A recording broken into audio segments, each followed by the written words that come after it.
There was a lot of hoopla going on this year about red cups and the war on Christmas. But the tale I'm about to tell you will have you scratching your head, much like people in the future will be scratching their heads when Peter Van Pelt, XXXIV, does this show via YouTube brain meld. This week in history, we're changing from the Julian calendar to the Gregorian calendar. Because of advancements in science, people no longer had to tell time by the sun, or childbirth, or by throwing sheep intestines against a wall, so the Julian calendar was on its way out.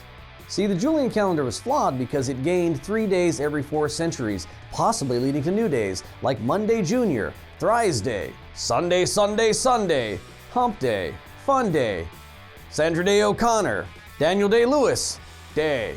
So the Council of Nicaea, who like many of us are just working for the weekend, did not want to see the weekday extended. So they used some math to move some days around the leap year to some sciencey, mathy stuff, and they fixed it. The real story comes from what happened next, when Pope Gregory, for whom the calendar is named, issued a papal declaration changing the calendars on February 16th, 1582. Side note, seriously, Gregorian? That's what you named it? You couldn't use a little bit of the inventiveness that you put into torturing heretics? I mean, come on, man. How about name the new calendar like the Time Charts or Days of Our Lives?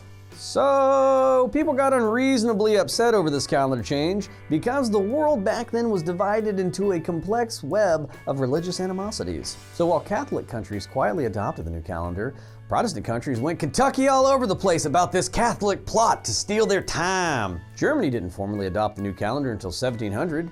England didn't adopt it until 1752, and even then, people literally took to the streets rioting and screaming, "Give us back our days!" We here at This Week in History like to make a lot of jokes.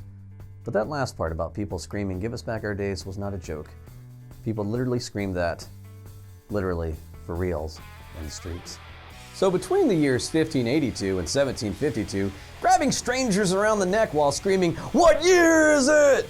was pretty normal when you were traveling between countries. The Berber people of North Africa still use the Julian calendar, thus leading me to believe that if I adopt the Julian calendar, those extra days will finally allow me to get a few things done around the house.